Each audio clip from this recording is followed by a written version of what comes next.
खाने की शुरुआत में हम एक एक्सपेंसिव से रेस्टोरेंट को देखते हैं जहां गेस्ट के टेबल पर carpaccio of lobster with lime tarragon vinaigrette नाम की एक एक्सोटिक डिश सर्व की जाती है। ये डिश सर्व करके सैम बड़ा खुश होता है और घर जाकर अपनी फैमिली के लिए भी एक एक्सोटिक सा डिश प्रिपेयर करता है और अपनी फैमिली को बताता है कि पता है ट्रेनी को जनरली डिश सर्व करने नहीं दिया जाता, मगर मैनेजर ने मुझे ये काम करने का मौका दिया, जिससे सैम की माँ और बहन बड़ी खुश होती है। मगर उसके डैड जो कि श्रीलंका से बिलोंग करते हैं वो कुछ खास खुश नहीं होते और ये चीज सैम भी नोटिस कर लेता है। और इसके साथ हम ये भी नोटिस करते हैं कि सैम की नजरें थोड़ी कमजोर हो रही हैं। फिर एक दिन जब वो अपने होटल मैनेजमेंट की क्लास ले रहा होता है तभी उसको सब कुछ हद से ज्यादा धुंधला दिखाई देने लग जाता है और जब वो ये बात अपनी फैमिली को बताता है ना तो उसकी फैमिली उसको डॉक्टर के पास लेकर जाती है, जहां डॉक्टर बताते हैं कि सैम तुम्हारी दोनों आंखों में प्रॉब्लम है, तुम्हें both side congenital eye disease है जिसकी वजह से तुमने 80% विजन खो दिया है। इसके अलावा तुम्हारी ऑप्टिक नर्व भी डैमेज हो गई है जिसे ठीक नहीं किया जा सकता। और ये सुनते ही सैम के डैड तो डॉक्टर के केबिन से बाहर चले जाते हैं। वहीं सैम की मॉम रोते हुए उसे हक कर लेती है। इसके बाद सैम की आंखों का इलाज किया जाता है। फिर जब वो घर आता है ना तो उसकी बहन उसको हक करके बहुत ज्यादा रोती है। सैम उससे कहता है मैं तो लकी हूँ कि कम से कम पूरी तरह से ब्लाइंड नहीं हुआ, मुझे 5% अभी भी दिखाई देता है। तब उसकी सिस्टर कहती है मुझसे जो बन पड़ेगा ना भाई तुम्हारे लिए वो जरूर करूंगी।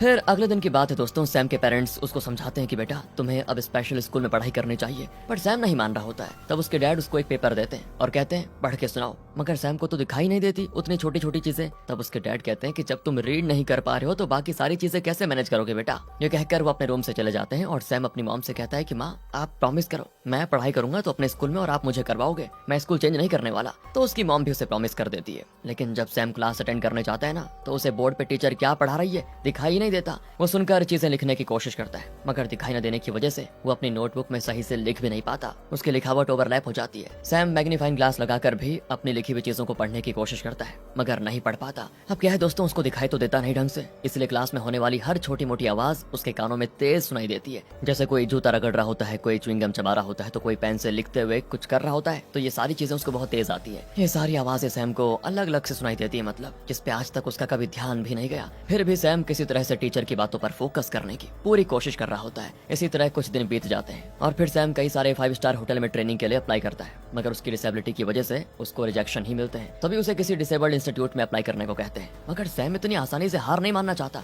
वो अपनी डिसेबिलिटी की वजह से अपने प्लान्स को चेंज नहीं करना चाहता, इसलिए वो फैसला करता है कि अब से मैं अपनी प्रॉब्लम के बारे में किसी को बताऊंगा ही नहीं। कुछ दिनों के बाद वो होटल बेरिचर हॉफ नाम के एक लग्जरी होटल के बारे में रिसर्च करता है और इंटरनेट से उसकी सारी जानकारी जुटाता है और तब उसकी सिस्टर भी उसकी हेल्प करती है। उसकी सिस्टर इंटरव्यूअर बनकर उसकी प्रैक्टिस करवाती है। फिर जब लास्ट में वो हैंडशेक करने को कहती है तो दिखाई न देने की वजह से उसका हाथ थोड़ी गलत जगह पे लग जाता है, तो उसकी बहन भी कहती है आगे से हैंडशेक ही करना। इसके बाद इंटरव्यू वाले दिन सैम की माँ और बहन उसे होटल लेकर जाती है। वो सारी चीजें उसे फुट स्टेप के हिसाब से समझा देती है कि इतने कदम चलने पे तुम्हें मैनेजर मिल जाएगा। फिर जैसे मैनेजर सैम को होटल दिखाने के लिए लेकर जाने वाला होता है वहाँ जेम्स नाम का एक लड़का आ जाता है जिसकी मीटिंग 1 घंटे पहले थी, मगर ट्रेन दुर्घटना होने की वजह से उसको आने में देर हो गई। तो जेम्स कहता है सॉरी सर, मैं अपनी पहली मीटिंग वाले दिन तो लेट नहीं होना चाहता था मगर एक्सीडेंट की वजह से डिले हो गया। आपको रेडियो पे खबर तो मिल गई होगी। तब सैम उसका साथ देते हुए कहता है हाँ मैंने सुना था आधे घंटे पहले इस ट्रेन एक्सीडेंट के बारे में। इसलिए दोस्तों मैनेजर जेम्स और सैम से कहते हैं कि चलो फिर तुम दोनों को साथ में होटल दिखाता हूँ। यहाँ मैनेजर पूछता है कि तुम लोग होटल इंडस्ट्री में आना क्यों चाहते हो, मतलब यहाँ पर काम क्यों करना चाहते हो।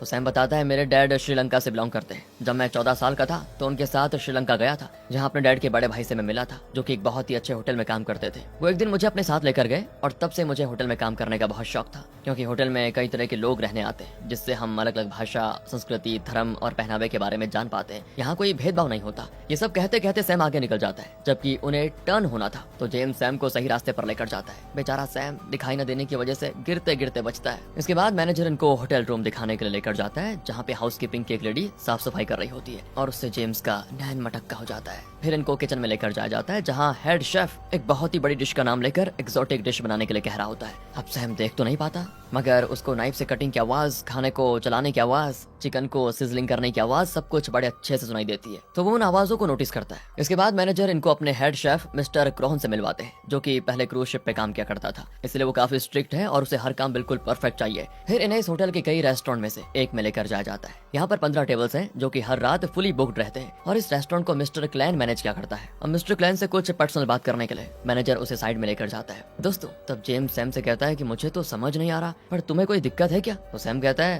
और तुम्हें तुम्हें कौन सी दिक्कत है? तुमने पहले तो ट्रेन एक्सीडेंट वाली बात झूठी कही और तुम किसी जरूरी काम में भी नहीं फंसे थे, बल्कि किसी लड़की के साथ सोए हुए थे। तुम्हारे बदन से फीमेल परफ्यूम की खुशबू आ रही थी मुझे। वहीं तुमने सुबह में ड्रिंक भी किया था क्योंकि तुम्हारे मुंह से हल्की से शराब की बदबू भी आ रही है। ऊपर से यहाँ आने के बाद तुमने हाउसकीपिंग लड़ी के साथ भी टांका बिठाने की कोशिश की है ना। और मेरी देखा देखी तुमने झूठ कहा कि तुम इस जॉब को करने का सपना बचपन से देखते आए हो, जबकि असलियत तो यह है कि तुमने यहाँ आने से पहले इस होटल के बारे में कोई रिसर्च तक नहीं की। पर तुम्हें पता है मैंने कितना रिसर्च किया है? ये होटल 1841 में बना था। 2 साल के बाद यहाँ 2 बार किंग गेस्ट बनकर स्टे करने के लिए आए थे, क्योंकि उन्हें खुद के घर में उस वक्त कोई बाथटब नहीं था और इस लग्जरी होटल में सब कुछ था। ये दुनिया के सबसे बेहतरीन होटल्स में से एक है। इसके बाद मैनेजर जेम्स को भांप लेता है कि ये बंदा अपने काम को लेकर सीरियस नहीं है, इसीलिए वो इस होटल के बारे में कुछ बताने को कहता है। बस फिर क्या था, सैम ने अभी अभी जो बातें जेम्स से कही थी वही सब वो बक देता है मैनेजर के सामने, जिससे सैम के साथ साथ जेम्स का भी सिलेक्शन हो जाता है। फिर मैनेजर सैम की ओर अपना हाथ बढ़ाता है, मगर उसको तो दिखाई ही नहीं देता और इसी वजह से वो बिना हाथ मिलाए चला जाता है। ये चीज मैनेजर को थोड़ी अजीब लगती है कि क्या हो गया इसको, पर वो इस बात का कोई मुद्दा नहीं बनाता। फिर जैसे सैम होटल के बाहर निकलकर अपनी माँ बहन को अपनी सिलेक्शन की खुशखबरी देता है ना,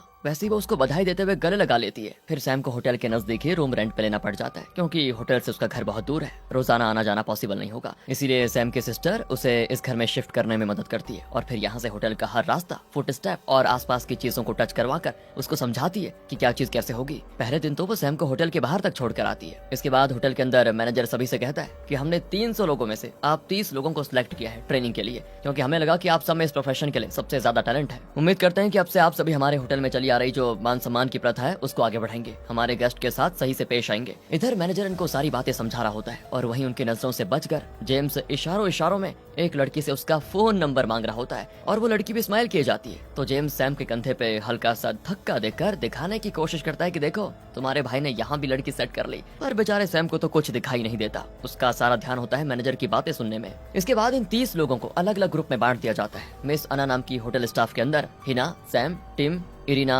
असगरी और जेम्स को डाला जाता है, जो इन्हें चेंजिंग रूम में ले जाकर कपड़े उतारकर होटल स्टाफ वाले यूनिफॉर्म पहनने को कह देती है। वो सबसे पहले इन्हें हाउसकीपिंग का काम सिखाती है। इस दरमियान टिम थक कर बैठने लग जाता है, तो मिस अना उसको वहीं पे डांट देती है कि होटल स्टाफ ऐसे कहीं पे भी नहीं बैठ सकते। फिर वो रूम में कैसे बिस्तर अच्छे से बिछाते हैं वो सारी चीजें उनको सिखाती है और कहती है कि ये सब करने के बाद आप लोगों को थोड़ा पीछे होना है और एक गेस्ट की नजर से देखना है कि रूम कैसा दिख रहा है। पर बेचारे सैम को तो दिखाई नहीं देता सही से, वो ये सारे काम कैसे मैनेज करेगा। ऊपर से मिस अना कहती है वैसे तो रूम सेट करने का काम 1 घंटे से भी कम में हो जाता है, मगर क्योंकि आज तुम सबका पहला दिन है इसलिए मैं तुम्हें 2 घंटे का टाइम देती हूँ। सब एक काम करो, अलग अलग रूम को पकड़ लो और उसे अच्छे से सेट करो। फिर दोस्तों हमें सैम को स्ट्रगल करते हुए दिखाते हैं। वो पहले रूम का शीशा साफ करने की कोशिश करता है पर उसे तो दिखाई नहीं देता अच्छे से, इसलिए वो मैग्नीफाइंग ग्लास लेकर आईना पोंछता रहता है और ये करते हुए उसको जेम्स देख लेता है। वो उसे टोक भी देता है कि मैंने तुमसे कहा था ना कि तुम्हें कोई दिक्कत है, चलो बताओ क्या दिक्कत है। तब सैम बताता है कि यार मुझे सिर्फ 5% ही दिखाई देता है। जेम्स कहता है कि मतलब तुमने इनकी आंखों में धूल झोंक कर सिलेक्शन पाया, मतलब मुझे इस बारे में मिस अना को बताना ही होगा, जिससे बेचारा सैम काफी डर जाता है। मगर फिर जेम्स हंसते हुए कहता है कि अरे यार तुम तो डर गए, मैं तो सिर्फ मजाक कर रहा था, चिंता मत करो मैं किसी को कुछ नहीं बताऊंगा, चलो मिरर साफ करने में मैं तुम्हारी मदद कर देता हूँ। देखो पहले ये स्प्रे है ना, इसको खोलकर मिरर पे स्प्रे करना है और फिर इस छोटे वाले से नहीं बल्कि इस बड़े वाले टॉवल से साफ करना है। 2 बार ऐसे करोगे ना तो मिरर बिल्कुल क्लीन हो जाएगा और फिर यूज किया हुआ टॉवल लॉन्ड्री में डाल देना।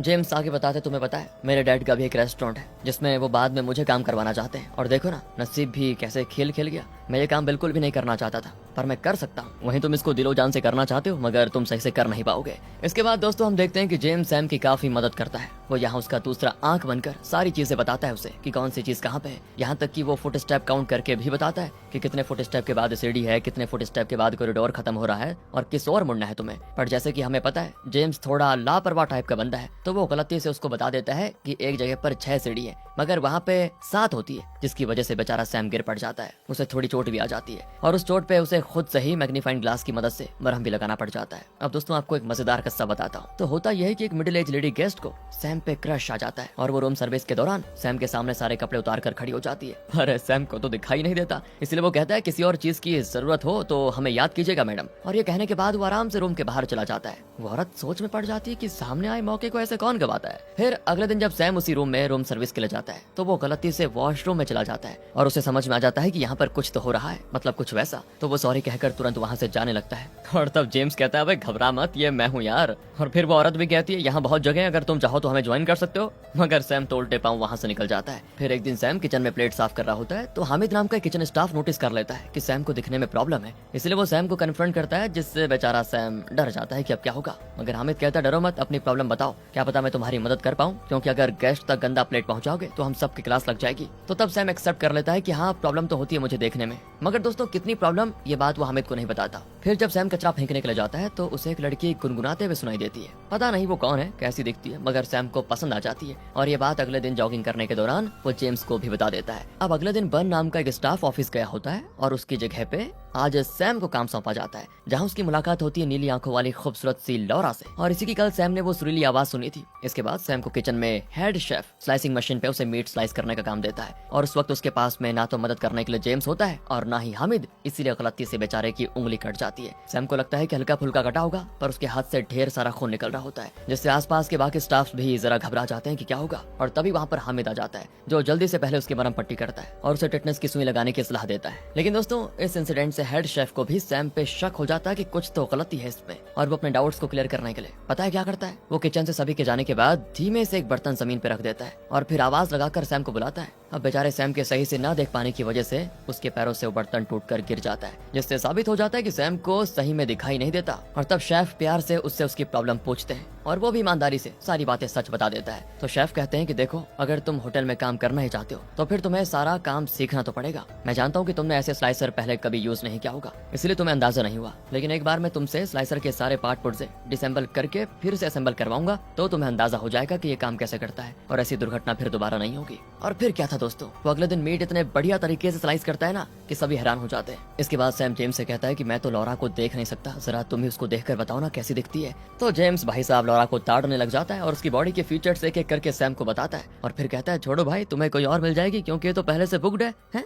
सैम पूछता है क्यों, क्या हो गया? तो वो बताता है ये तो अपने बॉयफ्रेंड के साथ चुम्मा चाटी करने में बिजी है। बेचारा सैम निराश हो जाता है और तब जेम्स रात में सैम को लेकर जाता है क्लब में और वहाँ दो लड़कियां इनमें इंटरेस्ट ले लेती हैं। अब सैम का तो मन नहीं होता कुछ भी ऐसा वैसा करने का, मगर जेम्स उसे मोटिवेट करता है और फिर ये दोनों उन दोनों लड़कियों के साथ होते हैं इंटीमेट। फिर कुछ दिनों के बाद सैम और जेम्स को रिसेप्शन पे मैनेज करने का काम सौंपा जाता है और इसमें यह गलती होती है कि कई बार तो सैम गेस्ट को गलत रूम की चाबी दे देता है। तब जेम्स उस बात को संभाल लेता है। फिर कुछ दिनों के बाद सैम को बार पे काम करने का काम दिया जाता है और फिर कुछ दिनों के और बाद सैम की किस्मत चमक उठती है, क्योंकि किसी रीजन की वजह से लौरा का ब्रेकअप हो जाता है उसके बॉयफ्रेंड के साथ। और इसी मौके का फायदा उठाकर सैम उसको डिनर डेट के लिए पूछता है और वो कर देती है हाँ। लेकिन दूसरी ओर उसकी हालत खराब थी बारटेंडर वाले काम की वजह से। दरअसल उन सभी को ड्रिंक सर्व करना सिखाया जाता है, वो भी बहुत ही लंबे प्रोसेस के साथ, और इतना सब कुछ ध्यान में रख पाना सैम के लिए बहुत ही मुश्किल हो रहा था। मगर वही वाली बात है ना, कहते हैं ना अगर साथ में सच्चा दोस्त हो तो हर मुश्किल काम आसान हो जाता है। सैम को जेम्स अपने डैड के पुराने रेस्टोरेंट में लेकर जाता है और वहाँ अच्छे से ड्रिंक्स प्रिपेयर करने की प्रैक्टिस करवाता है।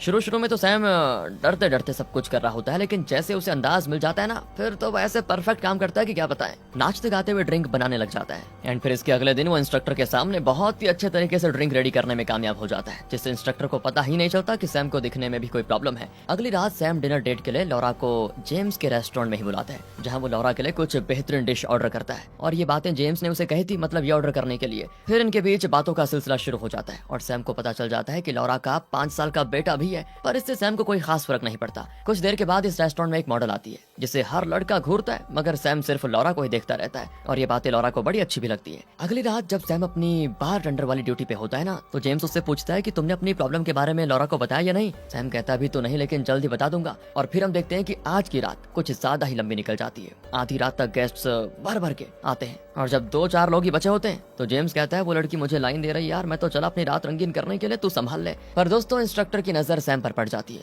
वो देखता है कि सैम ग्लास ठीक से साफ नहीं कर पा रहा है, तो वो उसे दोबारा क्लीन करने को कहता है, पर दोबारा में भी वो साफ नहीं होता। तो इंस्ट्रक्टर कहता है कि भले ही आज रात निकल जाए, लेकिन जब तक तुम पूरी तरह से क्लीन नहीं कर लेते तुम्हें अपने रूम में जाने की इजाजत नहीं मिलेगी, जल्दी साफ करो। काफी देर तक एक ही ग्लास को बार बार साफ करने से सैम इरिटेट हो जाता है। ऊपर से इंस्ट्रक्टर कहता है कि इस बार तुम ये बताओ ग्लास पूरी तरह से क्लीन हुआ या नहीं। तो सैम बिल्कुल हक्का बक्का ही रह जाता है, उसको समझ नहीं आता कहना क्या चाहिए, इसीलिए वो चुप ही रहता है। मगर इंस्ट्रक्टर बार बार उससे पूछता है कि ग्लास साफ हुआ या नहीं, तो इस बार सैम को भी गुस्सा आ जाता है और वो चिल्ला पड़ता है इंस्ट्रक्टर पे। तो इंस्ट्रक्टर कहता है कि इस तरह से तुम गेस्ट के सामने खुद को कंट्रोल कर पाने में सफल नहीं होंगे। और सुनो ये पहली वार्निंग थी, थर्ड वार्निंग पे सीधे निकाल दिया जाएगा तुमको, समझे? हाँ, फिर सैम अपने रूम में जाता है, मगर सोता नहीं, बल्कि एक नए तरीके से पता लगाने की कोशिश करता है कि ग्लास पूरी तरह से साफ है या नहीं। तो जब ग्लास हल्का भीगा होता है तो उस पर हल्का सा मारने पे टन की आवाज आती है, मगर वो टन की आवाज थोड़ा हैवी होती है। फिर सैम ग्लास को और अच्छे से पोंछता है और आवाज थोड़ी शार्प हो जाती है, और जब वो एकदम साफ हो जाता है तो एकदम शार्प और ब्राइट टन की आवाज आती है। अगले दिन की बात है दोस्तों, सैम लॉरा और उसके बेटे के साथ पिकनिक पे जाता है, जहाँ वो बच्चों के साथ फुटबॉल खेलता है, जिसमें बुरी तरह से यहाँ वहाँ गिर पड़ता है क्योंकि उसको दिखाई तो देता नहीं,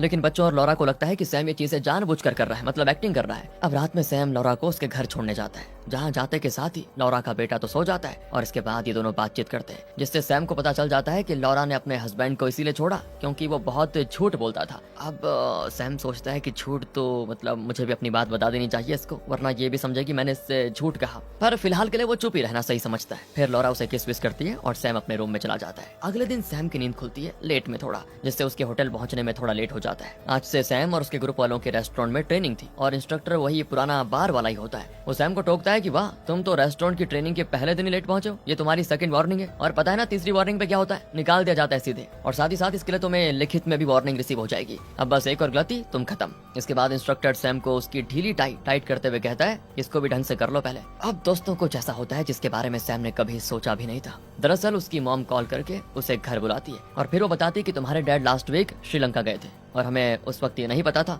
कि उन्होंने हमारे सारे बैंक अकाउंट खाली कर दिए, और अब ये खबर है कि उन्होंने श्रीलंका में किसी नेटिव लेडी से शादी कर ली, और साथ ही उसने एक लूप होल का इस्तेमाल किया जिसकी वजह से हम उसके खिलाफ पुलिस कंप्लेंट भी नहीं कर सकते। इसके बाद सैम की सिस्टर कहती है मॉम को अब एक जॉब की जरूरत है ताकि वो हाउस लोन्स भरना जारी रख पाए। तो मॉम कहती है मैं सब मैनेज कर लूंगी बेटा, लेकिन तुम अपनी ट्रेनिंग सही से कंप्लीट कर लोगे तो मेरा सर दर्द थोड़ा कम हो जाएगा। ये कहते हुए वो बस रोना शुरू कर देती है और फिर अपने रूम में चली जाती है। सैम को यहाँ अपनी माँ के लिए बहुत बुरा लगता है। वो अपनी सिस्टर से कहता है मेरे अकाउंट में 200 यूरो है, वो मैं मॉम के अकाउंट में ट्रांसफर कर देता हूँ और एक पार्ट टाइम जॉब भी शुरू कर देता हूँ। फिर सैम हामिद की मदद से एक बेकरी में पार्ट टाइम जॉब शुरू कर देता है। इसके बाद तो सैम की जिंदगी से जैसे आराम शब्द कहीं गायब ही हो जाता है, क्योंकि वो होटल में ट्रेनिंग करता है, फिर पार्ट टाइम जॉब करता है। इसके अलावा लॉरा और उसके बेटे को भी टाइम देता है। इस चक्कर में हफ्तों निकल जाते हैं और सैम को अपने बियर्ड भी क्लीन करने का मौका नहीं मिलता। ऊपर से एक दिन लॉरा अपने बेटे को सैम के भरोसे पार्क में छोड़कर किसी जरूरी काम से चली जाती है, इसीलिए सैम उसके बेटे के साथ खेलने लगता है। इसमें बेचारा कई बार तो बुरी तरह गिर भी पड़ता है, लेकिन एक बार तो उसके प्राइवेट पार्ट में भी चोट लग जाती है। पर तभी जेम्स कॉल करके उसको याद दिलाता है कि आज तो होटल में शादी है और अगर तुम यहाँ नहीं आए तो मैनेजर बहुत गुस्सा करेंगे। तो ये बात सैम कॉल करके लॉरा को बताता है कि मुझे जाना जरूरी होगा। तो लॉरा भी आधे रास्ते से वापस आ जाती है और देखती है कि सैम तो पागलों की तरह उसके बेटे ऑस्कर को ढूंढ रहा है। लॉरा पूछती क्या हो गया, तो वो बताता है मैं बस कुछ मिनट के लिए फोन पे था और पता नहीं ऑस्कर कहाँ चला गया। तो लॉरा कहती है तुम एक जगह पे खड़े क्यों हो, ढूंढना उसको। तब सैम आज बता देता है कि मैं नहीं ढूंढ पाऊंगा, मुझे दिखाई नहीं देता। लॉरा तो हैरान, मगर वो फिलहाल उसे कुछ नहीं कहती। वो सबसे पहले अपने बेटे को ढूंढती है जो कि पार्क से निकलकर रोड के दूसरी ओर चला गया था। लॉरा उसे अपनी कार में बिठाकर सैम के पास आती है और पूछती है क्या मतलब तुम्हें दिखाई नहीं देता। तो सैम बताता है मैं नॉर्मल इंसान का 5% हिस्सा ही देख सकता हूँ, वो भी धुंधला। फिर लॉरा को सैम पे गुस्सा आ जाता है कि तुम्हें ढंग से दिखाई नहीं देता और फिर तुमने मेरे बेटे को देखने की जिम्मेदारी कैसे ले ली, अगर उसे कुछ हो जाता तो। यहाँ लॉरा सैम को खूब झाड़ती है। सैम का भी रोना आ जाता है, मगर वो अपने आंसू पोंछकर होटल के लिए निकल जाता है क्योंकि वहाँ जाना और भी जरूरी है। कुछ गड़बड़ हुई तो उसका सपना टूट जाएगा। होटल जाते जेम्स उसे बताता है कि तुम्हें टेबल 3 वाले गेस्ट को हैंडल करना है, तुम 25 स्टेप में वहाँ पहुँच जाओगे। इसके बाद सैम शैंपेन की ट्रे लेकर टेबल 3 की ओर जाने लगता है, मगर रोने धोने की वजह से उसे और भी धुंधला दिखता है और ऊपर से उसके पैर एक चेयर के कपड़े में भी फंस जाता है, जिससे क्या होना था बेचारा बुरी तरह लड़खड़ा कर गिर जाता है। कुछ गेस्ट्स पर शैंपेन भी गिर जाती है, पर फिर सैम किसी तरह उठ खड़ा होता है और वापस अंदर आता है। फिर उसे शैंपेन की ट्रे लेकर जाने लगता है। तो इस बार जेम्स उसको रोक लेता है कि रुक जा भाई। वो कहता है कि तुम्हें पता है इंस्ट्रक्टर ने सब कुछ देख लिया है, अगर इस बार तुम गए और तुमसे कोई गलती हुई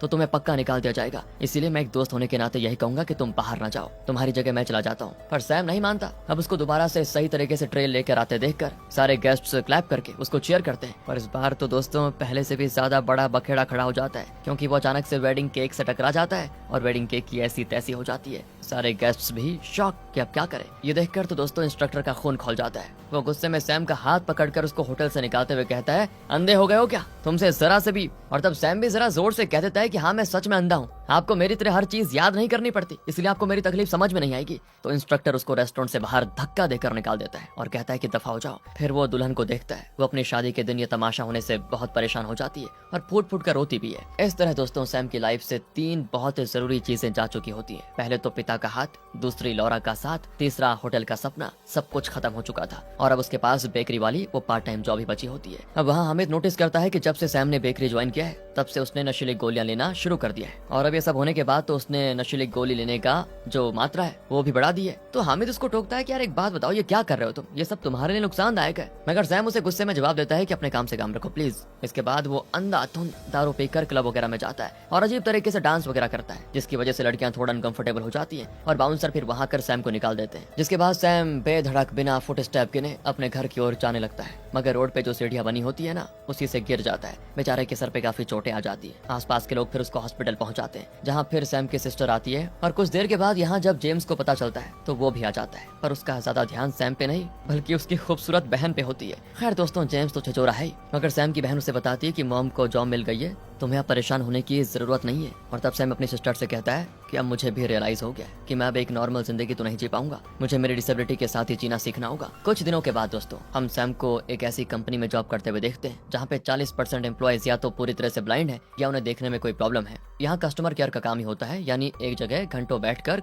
कस्टमर से बात करना होता है। ये काम सैम को बिल्कुल भी एक्साइटिंग नहीं लगता, इसलिए वो फिर जाता है होटल और अपने इंस्ट्रक्टर के साथ साथ अपने मैनेजर से भी रिक्वेस्ट करता है कि जो हुआ मेरी गलती है। मैं मानता हूँ कि मैंने आप लोगों से अपने डिसेबल होने की बात छुपाई, पर मैं एक लास्ट चांस मांगना चाहता हूँ। मैंने पूरे साल जी जान लगाकर ट्रेनिंग ली है, अब मैं एग्जाम देना चाहता हूँ। तो इंस्ट्रक्टर कहता है कि तुम तो वैसे भी फेल हो जाओगे क्योंकि तुम सबसे स्लो काम करते हो, लेकिन फिर भी सैम उनसे एक चांस मांगता है और बाकी ट्रेनिंग की जिद करने पर वो उसको लास्ट मौका दे भी देते हैं। इसके बाद तो सैम जेम्स के साथ मिलकर जी जान लगाकर एग्जाम की तैयारी करता है। लिखित एग्जाम में तो जेम्स उसकी मदद कर देता है, पर बाकी एग्जाम में सैम खुद ही परफॉर्म करता है। जैसे वो बारटेंडर वाले एग्जाम के लिए अलग अलग टाइप की ग्लासेस को छू कर उनका नाम बता देता है, फिर उनमें अलग अलग तरह के ड्रिंक्स भी बताता है, रेस्टोरेंट के टेबल भी बिल्कुल सही तरीके से अरेंज करता है। पर लास्ट के 30 सेकंड्स में उसे होटल का एक स्टाफ चुपके से बताता है कि तुमने वाटर ग्लास टेबल पे लगाया ही नहीं। इसलिए वो जल्दी से वाटर ग्लास लेने जाता है और आते वक्त बेचारा गिर जाता है, पर फिर खड़ा उठता है और सारे ग्लास को सही से रख भी देता है। पर जब वो जेम्स का टेबल देखता है ना तो हैरान, क्योंकि उसमें उसे कुछ तो रेड सा दिखाई देता है। दरअसल जेम्स ने सिर्फ बर्तन ही नहीं